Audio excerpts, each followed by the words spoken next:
아멘. 요즘 제가 계속 예배를 드리면서 느끼는 게 지금은 참 그 어느 때보다도 기도할 때이다라는 생각을 참 많이 하게 돼요.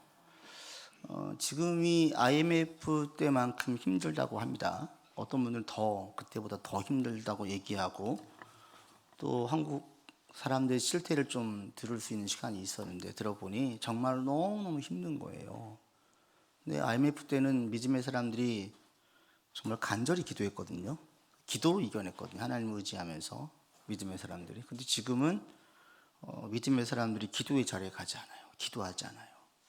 힘들다고 푸념을 하는데 그것을 하나님께 풀어내지를 않는 거예요. 하나님께 풀어낼 때의 역사가 있는데 그러지 않아요. 지금 기도할 때입니다. 여러분, 평소보다 조금 더 기도에 힘쓰고 조금 더 절심을 내어서 여러분 문제를 가지고 주님께 자꾸 가지고 나와서 아뢰기를 바랍니다. 그럴 때 여러분이 생각했던 것보다 훨씬 더 좋은, 가장 좋은 결과로 맺게 하십니다. 하나님은 신실하시고 전능하시기 때문에 주님께 자꾸 아뢰일 때 거기서 지혜를 주시고 힘 주시고 새로운 마음을 주셔서 이기게 하십니다. 그래서 지금 기도할 때예요. 여러분, 더 많이 기도에 힘쓰시고, 특히 삶의 내 문제, 나를 힘들게 하고 가시 같은 문제, 생각만 하면 나를 찌르고 아프게 하는 문제가 있다면 그 문제를 놓고 막 기도하셔야 돼요. 이겨내시고 믿음 가운데에서 어떻게 할까요? 하나님께 묻고, 그런 가운데 이겨낼 수 있는 여러분들 되기를 바랍니다. 오늘 말씀 보겠습니다. 디모데 후서 2장의 말씀을 같이 봅시다.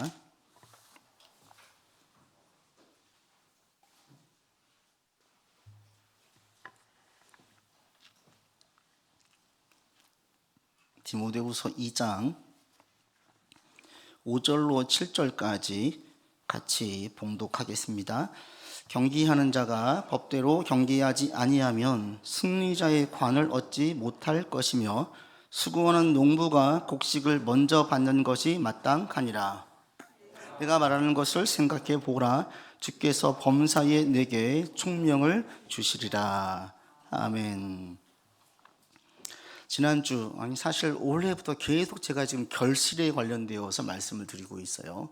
하나님은 우리 가운데 열매 맺는 삶, 정말 풍성한 삶을 살기를 원하십니다. 신앙은 철학이 아니에요. 신앙은 사상이 아니에요. 신앙은 윤리도 아니에요. 신앙은 실제예요. 우리의 삶이에요. 하나님은 살아계신 분이고 인간이 만들어 놓은 허상이 아니에요. 그래서 오늘날 우리의 삶에서 실제하시고 역사하시고 개입하시고 능력을 드러내기를 원하세요. 그래서 우리를 통하여서 열매를 맺기를 원하고, 하나님은 우리가 그 신앙의 유익을 얻기를 원하고, 하나님의 보호를 경험하기를 원하고, 주님의 은택을 입으며 살기를 원하세요. 이 결실, 열매를 맺는 삶이에요. 그러할 때에 지난주에는 로마 병사를 통해서 어떤 사람이 열매를 맺는지 말씀을 드렸습니다. 로마 병사들은 자기 생활에 얽매이지 않죠. 자기 중심, 자기 위주의 삶을 살지 않아요. 그런 것처럼 그리스도인들은 나 중심의 삶을 살지 않고 하나님 중심, 하나님을 기쁘시게 하는 삶을 살 때에 그런 사람들이 열매를 맺습니다 라고 지난주에 말씀을 드렸어요. 그러니까 내 중심에서 나한테 어떤 게 이익이고 나한테 어떤 게 불편하고 나를 보는 것이 아니라 하나님을 바라볼 때에 거기서 열매가 맺혀지기 시작한다는 거예요. 오늘은 두 번째 바울이 또 하나의 직업군을 들면서 어떤 사람이 열매를 맺는지 얘기하고 있습니다. 5절인데요. 같이 볼까요? 5절 읽겠습니다. 경기하는 자가 법대로 경기하지 아니하면 승리자의 관을 얻지 못할 것이며. 경기하는 자, 운동선수를 들고 있어요. 운동선수를 들면서 이런 사람이 열매를 맺는다. 여기서는 지금 막연하게 두리뭉실하게 운동선수를 얘기하고 있는데, 사도 바울이 운동선수를 이야기할 때는 특정한 종목의 선수를 얘기해요. 누군지 아십니까? 달리기 선수예요. 달리기 선수. 그게 고린도전서 9장에 가면은 잘 나와져 있어요. 바울이 자기의 사명을 언급할 때에 내가 복음을 위하여 모든 것을 행함은 복음에 참여하고자 합니다. 하나님께서 부르신 소명, 자신이 담당이 될 사명, 이 사명을 언급하면서 뭐라고 이야기하냐면 운동장에서 다른질하는 자들의 비유를 들어요. 그래서 나는 다른질하기를 멈추지 않겠다라고 얘기해요. 달리는 사람, 여기를 염두에 두고 운동선수를 보고 있습니다. 그런데 이 운동선수를 자기에만 비유를 들지 않고 디모데에게도 들고 또 디모데에게만 제한하지 않고 모든 성도에게 다 얘기하고 있어요. 고린도전서 9장 24절에 이렇게 말하는데 운동장에서 다름질하는 자들이 다 달릴지라도 우리가 상을 받는 사람은 한 사람인 줄 너희가 알지 못하느냐. 너희도, 우리 그리스도인들 모두를 말하는 거예요. 너희도 상을 받도록 이와 같이 다름질하라. 우리가 다 달리기 선수라는 거예요. 그리스도인들이. 바울만 이렇게 이야기하는 것이 아니라 히브리서에 보면 이런 말씀이 또 있습니다. 이러므로 우리에게 구름같이 둘러싼 허다한 증인들이 있으니 모든 무거운 것 얽매이기 쉬운 죄를 벗어버리고 인내로서 우리 앞에 당한 경주를 하자. 경주자, 달리기 선수를 그리스도인으로 얘기하고 있어요. 그리스도인들 누구냐? 달리기 선수라는 거예요. 이게 왜 달리기 선수의 비유를 할까? 그게 고린도전서 9장에 나와 있어요. 26절에 보면 바울이 왜 달리기 선수를 이야기하냐? 나는 다름질하기를 향방 없는 것 같이 하지 않겠다 그래요. 향방이라는 게 뭐냐면 향하여 나아가는 곳이에요. 향하여 나아가는 곳을 잃어버리지 않고 계속 달리는 달리기 선수처럼 나는 달려가는 자다라는 거예요. 달리기 선수를 보세요. 다른 운동 종목과는 다른 게 있죠. 다른 종목들은 뭐 축구, 농구, 레슬링 보세요. 함께 씨름하는 거예요. 달리기는요, 어떤 결승점을 향해서 거기만 보고 달려가요. 그 결승점이 도달할 때까지 시선을 거기서 거두지 않아요. 거기 도달할 때까지 달리기를 중단하지 않아요. 이게 달리기 선수예요. 그리스도인들은 누구냐? 이 시선을 하늘, 우리가 어디로 가는지를 분명히 알고 있는 자라는 거예요. 인생의 방향에 대해서 그냥 사는 게 아니라는 거예요. 분명한 목적이 있어서 방향성을 가지고 있고 이걸 놓치지 않고 계속 간다라는 거예요. 이게 그리스도인이다. 이게 우리들이다. 그래서 그리스도인들은 달리기 선수다. 여러분, 우리가 어디로 가는지 그리고 우리의 시선을 어디에 두는지를 분명히 알고 사는 게 엄청난 지혜를 줍니다. 여러분, 이 사실을 절대 잊지 않기를 바랍니다. 우리가 이 땅에 살고 있는데 우리는 계속 말해요. 주님께서는 말씀하십니다. 이 땅의 삶은 나그네의 삶이다. 영원하지 않다. 처소를 예비하러 간다. 너희가 나와 함께 있을 것이다. 그러니까 여기 세상은 여러분 우리가 천년만년 살 곳이 아니에요. 이것을 계속 인식하고 묵상하는 게 얼마나 우리한테 지혜를 주는지 아십니까? 이 땅만 보고 사는 사람들은 이 땅에 제한되어 있어요. 지금이 전부예요. 지금을 제일 크게 봐요. 그런데 저 땅을 보는 사람들은 지금의 삶에 충실하지만 지금의 생활을 크게 보지 않아요. 그게 주는 지혜가 있어요. 지난주에 제가 아는 우리 권사님에게 한 얘기를 들었어요. 최근 들은 얘기인데 90을 넘은 어마어마한 부자가 있답니다. 이분이 이제 아는 분이에요. 근데 이분이 일본에서 대학까지 나오고 또 자기 특허 기술을 가지고 있어서 엄청나게 돈을 벌었대요. 그 자녀들에게 수십억 남겨주고 손자 손녀까지 다 유학을 보내고 또 세상 돈 많은 사람들이 좀 그러듯이 다른 여자도 둬가지고 거기서 또 애도 낳고 그 애들도 다 유학 보내고 그랬대요. 90 넘어서 아들이 와가지고 이 아버지를 막 패려고 그랬대요. 말렸다라는 거예요. 이 재산을 부인이 아닌 여인에게 더 많은 재산을 상속해 준 거예요. 이 아들이 화가 나가지고 때리려고 하고 주변에서 말리려고 하고 명절 얼마 전에 설이었잖아요. 명절 되면 아무도 찾아오지 않는데요. 자녀도 손자도 손녀도 아무도 찾아오지 않고 혼자 있는데요. 다 자신이 공부시키고 과거에는 자기 앞에서 다 쩔쩔맸어요. 기고만장한 삶을 살았어요. 자기 하고 싶은 대로 막 마음대로 살았어요. 그랬더니 결국에 지금 남는 건 아무도 없어요. 가장 많은 재산을 상속받은 여인은 아래층에 살고 있는데 이때 올라와가지고 밥을 챙겨줄 때마다 타박을 한대요. TV 소리가 왜 이렇게 크냐? 왜 침 흘리면서 먹냐? 자녀를 인격으로 대하고 가정의 사람들을 사랑으로 대해야 되는데 늘 그 힘으로 돈으로 다 굴복시킨 거예요. 그러니까 자녀들이 부족하지 않을 만큼의 돈을 가지고 나니까 아무도 찾아오지 않아요. 사랑과 존경의 마음이 없어요. 얼마나 어리석습니까? 자신의 힘과 권력이 영원할 것이라고 착각을 해요. 자기 하고 싶은 대로 살았어요. 그렇게 해서 살다 90 넘어 보니까 주변에 아무도 없는 쓸쓸한 노인의 삶을 살고 있는 거예요. 만약에 이분이 자신의 힘이 영원하지 않고 이 땅의 삶이 영원하지 않음을 계속 인식하면서 살았다면 그렇게 살았겠습니까?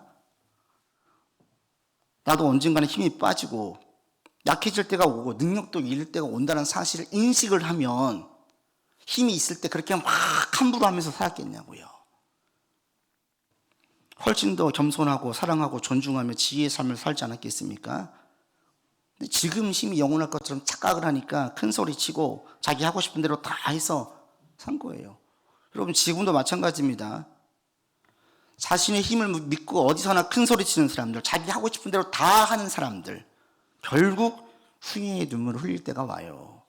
고통의 눈물을 흘릴 때가 옵니다. 그 힘은 영원하지 않기 때문에. 예수를 믿는 사람들은 우리가 이것을 알고 있다는 것이 지혜예요. 예수님을 나의 구주로 믿고 따르면서 우리가 결국에 승천하신 예수님을 따라서 천국으로 갈 존재라는 사실을 계속 인식하면서 사는 것 자체가 우리의 삶에 큰 지혜를 줍니다. 그래서 힘이 있어도 기고만장하지 않아요. 이건 잠깐 있는 거니까. 실패하고 힘이 빠져도 낙심하지 않아요. 이 땅의 고통도 잠깐 있는 거니까. 어차피 다 지나가는 과정 가운데 있어요. 그래서 그리스도인의 삶은 오늘에 충성하고 최선을 다하지만 집착하지 않아요. 이게 주는 힘이 있어요. 여러분 오늘 이 사실을 분명히 기억하면서 나아가기를 바랍니다. 우리는 이 땅에 영원히 사는 자들이 아니에요. 여러분 이 땅에서 무엇인가 많이 이루려고 애를 쓰지 마세요. 우리의 상급은 하늘에 있고 하늘에 싸우라고 말씀하십니다. 부활하신 예수님을 통하여서 본 제자들은 모두 다 완전히 인생관이 바뀌어져 버렸어요. 그때 그 전에는 예수님을 통해서 이 땅에서 한 자리를 차지하려고 했죠. 부와 권력을 주려고 했죠. 부활하신 예수님을 본 다음에 인생관이 완전히 바뀌어졌어요. 그들이 하늘의 상급을 쌓으려고 했어요. 이 땅에서 얻어지는 모든 것들은 그냥 부수입이에요. 부수입. 부산물이지 진짜가 아니에요. 그런데 이 땅의 삶이 천국으로 가는 과정 중에 있기 때문에 중요한 거죠. 그래서 이 땅에서 열심히 살지만 놓친 것에 대해서 잘못한 것에 대해서 막 자기를 깎아내리고 한숨 지며 살지 않아요. 아쉬움이 있을 수 있지만 그냥 밀어내요. 그리고 지금 내가 할 일을 하는 거예요. 이게 그리스도인의 삶의 자세예요. 여러분 과거 일 때문에 막 힘들고 괴로워하시는 분 계세요? 믿음으로 다 내려놓으세요. 우리는 다 똑같이 연약한 자이고 지혜가 부족한 자에서 실수하지 않는 사람이 한 명도 없어요. 그러니까 뒤의 것을 잡지 마시고 지금부터 앞을 보면서 나가시는 거예요. 하나님께서 내게 주신 사명, 나를 어떻게 통해서 일하실지 오늘 내게 주어진 자리에서 최선을 다하고 집중하는 여러분들 되기를 바랍니다. 그래서 지난주에 혹시 여러분 힘들고 어려운 일 있었습니까? 낙심되는 일? 이 또한 지나가리라. 별거 아니에요. 상당히 우리 가운데 힘들게 하는 일들은 지나고 나면 그렇게 큰 일이 아닌 게 대부분이에요. 그러니 큰 일 아닌 게 여기시라고요. 우리가 이걸 제일 잘하는 게 여행 갈 때. 여행 가서는 기분 나빠도 속상해도 그냥 털고 와요. 에이 이놈의 나라 다시 내가 안 온다. 이렇게 하고 그냥 와요. 이 땅의 삶이 그렇다니까요. 여러분 가운데 이런 지혜를 가지고 나갈 수 있기를 바랍니다. 이게 엄청난 지혜를 줘요. 그래서 바울이 운동선수를 이야기할 땐 첫 번째 경주자를 얘기하고 있어요. 그런데 오늘 디모데 후서에서는 이 향방, 어떤 방향성을 얘기하지 않고 운동선수의 또 한 가지 특징을 얘기하고 있습니다. 그게 뭐냐면 5절 보세요. 경기하는 자가 어떠할 때 승리의 관, 어떠할 때 이 월계관을 얻는다고 이야기합니까? 법대로 경기할 때, 법대로. 그리스도인은 경기하는 사람들은 법에 따라서 경주해요. 법대로 경주를 해야지 자기 마음대로 가지 않아요. 법대로 경주해서 이긴 자가 월계관을 받아요. 바울이 지금 이 부분을 강조하고 있어요. 그리스도인이 누구냐? 어떤 사람이 열매를 받느냐? 법대로 사는 사람들. 이 법이 뭐겠습니까? 하나님 말씀인데 바울이 고린도전서 9장에서 이렇게 얘기하고 있습니다. 여러분 한번 찾아보시죠. 고린도전서 9장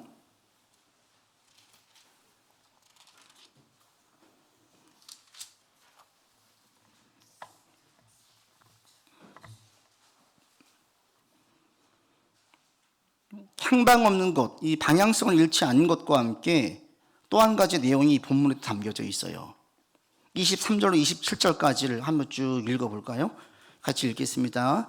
내가 복음을 위하여 모든 것을 행함은 복음에 참여하고자 함이라. 운동장에서 다름질하는 자들이 다 달릴지라도 오직 상을 받는 사람은 한 사람인 줄을 너희가 알지 못하느냐?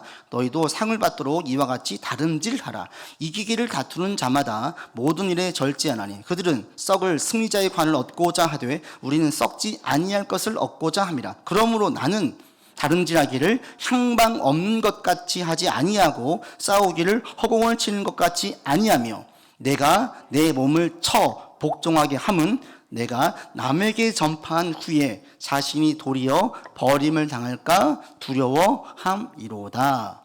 바울이 얘기하는 법대로가 뭐냐면 27절이에요. 바울에게 법대로 산다는 건 뭐냐면 자기 몸을 쳐서 복종시키는 거예요. 어디에? 하나님 말씀에. 왜? 잘못해서 말씀에 하나님 앞에 복종시키지 않으면 도리어 내가 버림당할까 두렵다라고 얘기해요. 바울이 왜 버림당할 것을 두려워합니까? 바울이 자신이 교만해질 것을 우려하는 거예요. 바울을 통해서 많은 능력이 나타났습니다. 병든 자를 고치고 귀신을 쫓아내고 심지어 그가 가지고 있는 손수건, 앞치마를 가지고 병든 사람한테 얹으니까 병이 나아요. 악신이 쫓겨져 나가요. 이게 얼마나 대단한 거예요. 여러분 제게 있는 손수건을 줬더니 그걸로 병이 나와보세요. 삽시간에 소문나가지고 신령한 목사로 소문날걸요. 바울이 가는 곳마다 그런 일들이 일어났어요. 소문이 나겠습니까? 안 나겠습니까? 얼마나 많은 사람들이 바울을 특별하게 보겠습니까? 그런데 바울도 우리와 똑같은 인간이에요. 모든 사람들은 특별 대우를 해주면 스멀스멀 올라오는 게 있어요. 그게 뭐예요? 교만이에요. 교만. 내가 좀 취해주고 내가 좀 대단한 사람, 저들보다는 조금 나은 사람으로 착각하게 돼요. 바울도 우리와 똑같은 인간입니다. 주변에서 자꾸 대단하다 이야기하면 어떻게 돼요? 자신이 교만해져요. 바울이 가장 걱정하고 두려워하는 게 이거예요.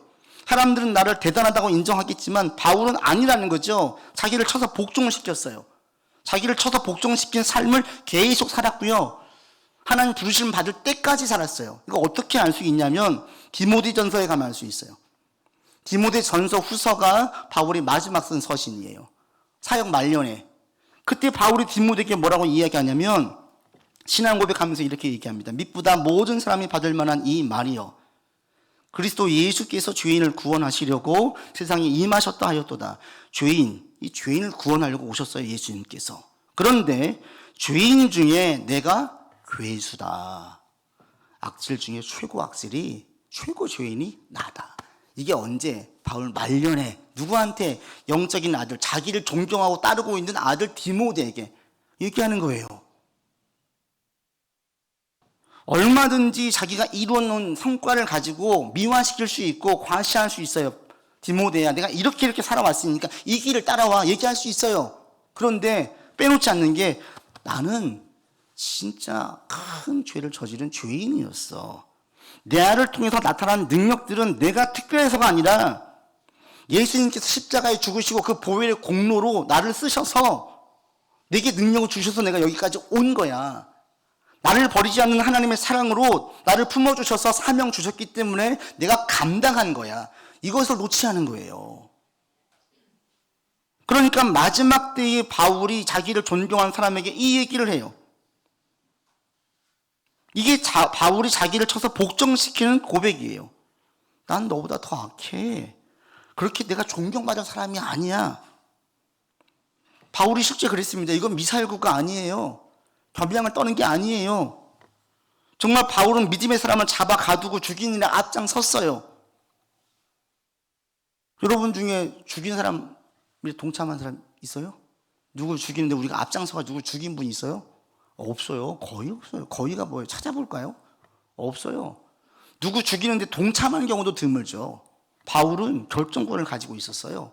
요투를 던져서 스데반을 죽일 때 겉옷을 던졌다는 얘기, 그게 같다라는 얘기는 결정권이 바울에게 있다는 얘기예요. 죽이는데 앞장서고 결정을 했어요. 나중에 보니까 자신이 진짜 못된 사람 죽이는데 앞장섰다니까요. 근데 이것을 바울은 잊지 않았어요. 이게 자기를 쳐서 복종시키는 거예요. 제가 앞서 언급했던 어느 부자 노인을 생각해 보십시오. 그분은 자기의 본능, 자기의 욕구를 채우는데 거칠 것이 없는 삶을 살았습니다. 반면에 바울은 자기 과시, 자기 자랑에 빠지지 않았어요. 이게 자기의 본능과 자기의 욕구예요. 나를 과시하고 싶고 나를 자랑하고 싶은 게 인간의 욕구예요. 이게 본능이에요. 이 본능을 쳐서 눌렀어요. 말씀으로 자기를 복종시켰어요. 그래서 바울은 큰 상급을 받았어요. 우리가 알고 있는 신약 27권 가운데 바울이 쓴 게 13개의 서신서입니다. 하나님께서 이렇게 쓰셔요. 열매를 맺는 그리스도인들은 결승점을 향해 달려가는 걸 첫 번째 잊지 않고, 결승점을 향해 달려갈 때에 자기 마음대로 달려가지 않고 말씀으로 통제받는 삶을 살아요. 여러분 이걸 분명히 아세요. 여러분이 말씀으로 통제받는 만큼 열매가 있어요. 자녀를 말씀으로 양육하면 거기에서 맺어진 열매를 보게 되고요, 내가 수고한 것보다 훨씬 더 많은 열매를 맺는 걸 볼 수 있습니다. 여러분이 직장 생활할 때에 말씀의 통제를 받으면서 직장 생활을 하면 그렇지 않을 때보다 더 많은 인정과 성과를 보게 될 것입니다. 여러분이 사람을 대할 때에 말씀의 통제를 받으면서 사람을 대하면 여러분을 존중해주고 존경해주는 사람들 많이 보게 될 것입니다. 물질로 힘들어하는 분들이 말씀의 근거에서 물질을 통제하면 여러분 삶이 나아지면 나아졌지 안 좋아질 수가 없어요. 내 때는 고생할지 모르겠지만 내 후손 가서 더 잘 될 수밖에 없어요. 짧게 보지 마시고 길게 보세요. 길게. 지금 고생한 것 때문에 끝났다, 아닌 것 같다, 단정 짓지 마시고 제발 찰나해 보지 마시고 길게 보시라고요. 말씀은 자녀를 양육했던, 통제했던 대표적인 예가 미국의 16대 대통령이 링컨이에요. 미국에서 가장 존경받는 대통령 부동의 1위 링컨. 그의 어머니 낸시 여사는 어릴 때부터 너무나 가난했습니다. 허드렛 일하면서 키웠습니다. 링컨을 키웠는데 링컨에게 제일 많이 해준 게 성경 이야기하고 찬송이었어요. 근데 링컨이 9살 때 세상을 떠나죠. 그때 유언을 합니다. 아들아, 이 성경은 내가 여러 번 읽은 낡은 것이지만 우리 집안의 가장 값진 보물이다.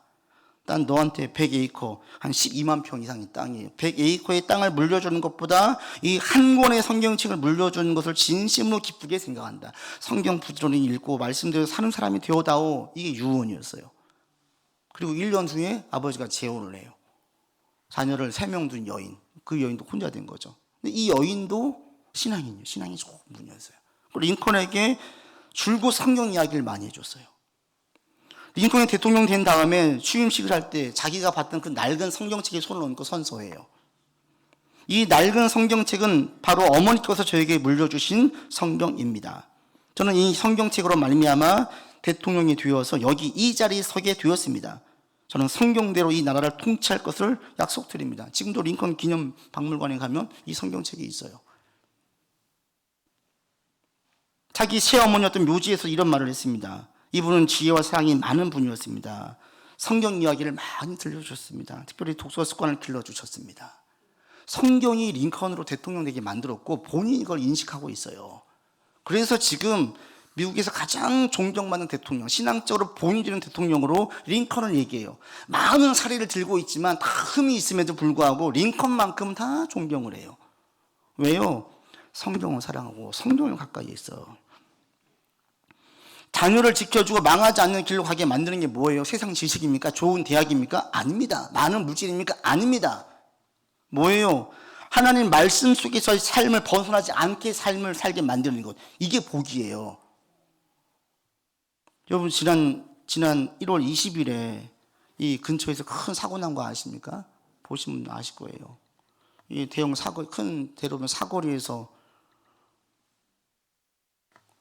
뺑소니 사고가 있어서 배달원 오토바이로 배달하신 분이 그 자리에서 숨졌어요. 찾고 보니까 그게 누구냐면 여기 이 근처에서 개원한 의사분이에요. 원장이에요. 지금 거기 문 닫았어요. 얼마나 급했으면 차를 놓고 그냥 도망갔어요.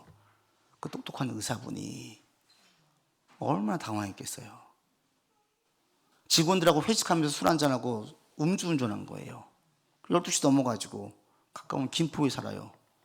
가까우니까 뒤로 운전 안 부르고 그냥 운전한 거예요.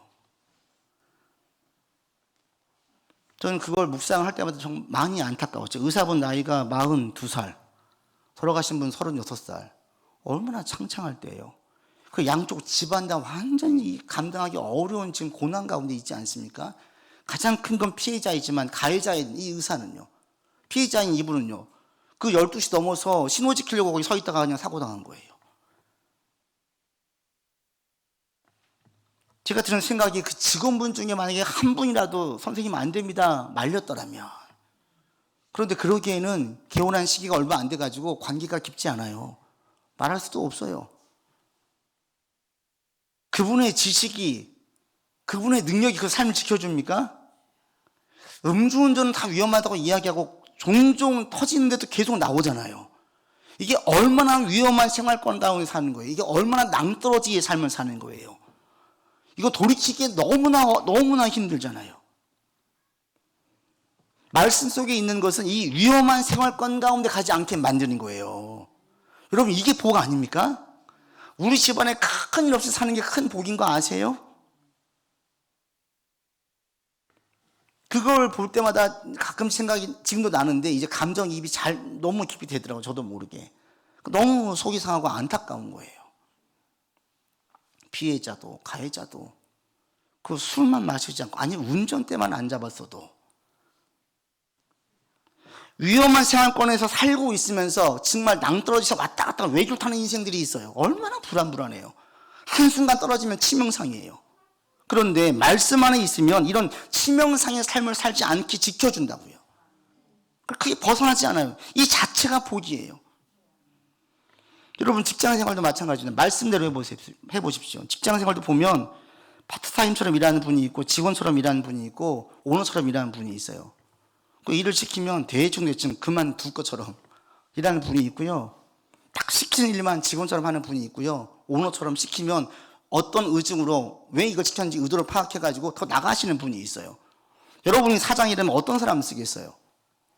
분명하게 말씀하십니다. 무슨 일을 하든지 마음을 다해 죽게 하듯 해라. 주님께 하듯 일을 해가지고 싫어할 오너가 누가 있겠어요? 그분이 보든 보지 않든 하나님께 칭찬받을 최선을 다한다면 싫어할 자가 누가 있겠어요? 말씀에 순종해서 여러분 직장에서 해보십시오. 인정받을 못할 사람이 누가 있겠습니까?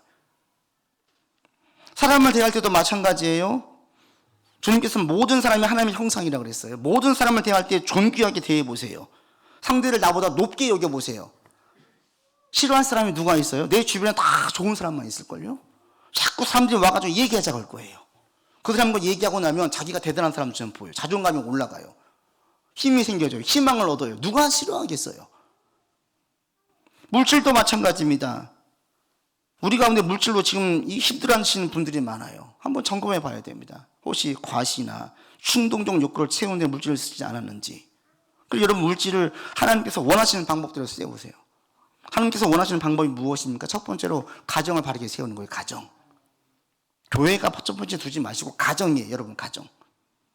자존을 바르게 양육하는 것, 부모를 공경하는 것, 물질적 궁핍함에 빠지지 않도록 주님께서 우리를 도와주시고 재정을 규모 있게 쓰는 것. 재정을 함부로 쓰면서 여러분 삶이 안정되길 바라지 마십시오. 재정을 규모 있게 써야 돼요. 그러면서 주위의 도움을 구하는 거죠. 그러면 점점 좋아질 수밖에 없어요. 다 부자 되세요, 여러분. 그런데 부자가 인생의 목표가 되지 마세요. 부자가 인생의 목표로 둔 인생을 치고 험하지 않은 인생, 죄가 없는 인생이 없어요. 다 죄를 많이 지어요. 그런 삶은 결국엔 피폐해져요, 피폐. 부가 목적이 되면. 부자 욕구에 빠지지 않는 가운데 여러분 나갈 수 있기를 바랍니다. 그리고 물질을 넉넉하게 주셨으면 후제와 선교에 힘쓰는 거예요. 주변에 연약한 사람들, 힘든 사람들 위해서 쓰고, 하나님 나라 확장에 쓰고. 그리고 이런 집안은 나중에 돈 때문에 절대 법정 싸움 가지 않아요. 모든 여러분이 말씀을 적용하는 것만큼 하나님의 열매가 맺어져요. 이건 진리예요. 하나님의 법대로 사는 여러분이 되기를 바랍니다. 여러분, 분명한 목표를 향해 달려간 여러분이라는 사실을 잊지 않기를 바랍니다. 말씀으로 통제하는 영역이 자꾸 늘어나는 여러분들 되기를 바랍니다. 불편하죠. 힘들죠. 때로는 귀찮고 돌아가는 것 같아요. 먼 길 가는 것 같아요. 그렇지 않아요. 가장 좋은 길이에요. 가장 많은 열매를 맺을 수 있는 길입니다. 지난 주 중에 제가 여러분 매일 보내는 말씀에 예레미야 9장의 말씀을 보냈습니다. 예레미야는 영적으로 타락하고 암흑 속에 있었던 그들인데, 그들의 실상을 얘기하죠. 그들이 무엇을 자랑했느냐? 예수님께서, 하나님께서 말씀하신 이 말씀 속에 담겨져 있어요. 여호와께서 이와 같이 말씀하시되, 지혜로운 자는 그의 지혜를 자랑하지 말라. 용사는 그의 용맹을 자랑하지 말라. 부자는 그의 부함을 자랑하지 말라. 바꿔 말하면 그 당시에는 자기의 지혜를 자랑했어요. 자기의 용맹을 자랑했어요. 자기의 부함을 자랑했어요. 여러분 지금 이 시대를 보십시오. 뭘 자랑합니까? 예전에는 부를 자랑하지 않는 게 미덕이었는데 다 드러내요. 그리고 다 거기 드라이브가 걸려져 있어요. 부럽다, 이거 부럽다. 어떻게 20대, 30대에 저렇게 많은 돈을 벌었지? 부함을 자랑하고 그걸 다 동경을 해요. 성경에서 말씀하실 때에 부함을 자랑하지 말래요. 자기 지혜를 자랑하지 말래요. 자기 용맹을 자랑하지 말래요. 그건 어느 시대에 있었냐면 영적으로 타락한 시대, 영적 암흑 시대에 이런 현상들이 아주 그 사회에 만연해 있었어요. 여러분 지금 우리 사회가 어떤 사회예요? 이게 만연되어 있지 않습니까? 자랑하지 말래요. 이게 하나님 말씀이에요. 그러면서 말씀합니다. 자랑하는 자는 이것으로 자랑할지니 곧 명철하여 나를 아는 것, 여호와를 아는 것. 나 여호와는 사랑과 정의와 공의를 땅에 행하는 자인 줄 깨닫는 것. 이것을 자랑해라. 왜 그렇습니까? 여러분 말씀 보냈죠? 그게 우리를 살리는 거라니까요. 능력은 세용할 때가 와요. 지혜도 떨어질 때가 와요. 물질의 부함은 가변적에서 언제 없어질지 몰라서 늘 우리를 불안하게 만들어요. 이 물질을 지키려고 늘 긴장해요. 그런데 이게 우리를 지켜주지 않아요. 안타깝지만 앞서 말씀드린 의사처럼 한순간의 위험을 넘어선 삶을 살게 되어지면 언제 끝날지 몰라요. 우리를 지켜주고 견고하게 만드는 게 무엇입니까? 여호와를 아는 지식이라는 거예요. 하나님이 무엇을 싫어하고 무엇을 좋아하는지 알아서 그 선을 넘어서지 않는 것. 이게 축복이라는 거예요. 그러니까 여러분 TV를 보면서 누가 부함을 자랑할 때 부러워하지 마세요. 부러워하면 나도 그걸 동경하고 따라가게 되어져 있어요. 누가 그의 지혜를 자랑할 때 그 지혜를 부러워하지 마세요. 우리가 제일 자랑할 것은 무엇이냐면 여호와를 아는 지식이에요. 다 나머지는 후순위로 밀어내야 돼요. 이런 지혜가 있기를 바랍니다. 이런 사람이 열매를 많이 맺어요. 이런 사람이 풍성한 결실을 거두게 되어져 있습니다. 여러분 삶에 이런 풍성한 결실이 있기를 바랍니다. 그러기 위해서 이 사실을 절대 잊지 않고 방향성 잃지 않고 말씀 통제 속의 생활에서 열매를 맺는 여러분의 삶이 되기를 바랍니다. 기도합시다. 아버지 하나님, 풍성한 결실을 거두기를 원하시는 주님, 우리의 삶에서 풍성한 결실을 거두기를 원합니다. 이 결실을 거두기 위해서 달리기 선수를 바라보며 바울이 묵상했습니다. 우리 또한 그 선수들을 바라볼 때마다 우리의 방향성을 잃지 않게 하여 주시옵소서. 말씀으로 우리의 삶을 통제하는 영역이 하나씩 늘어나기를 원합니다. 자녀를 양육할 때에, 직장 생활을 할 때에, 사람들과의 관계를 맺어갈 때에, 물질을 대할 때에 하나씩 말씀으로 통제하는 삶이 점점점 확장되어져 가는 복된 삶이 되게 하여 주옵소서. 우리 구주 예수 그리스도 이름으로 기도드립니다. 아멘.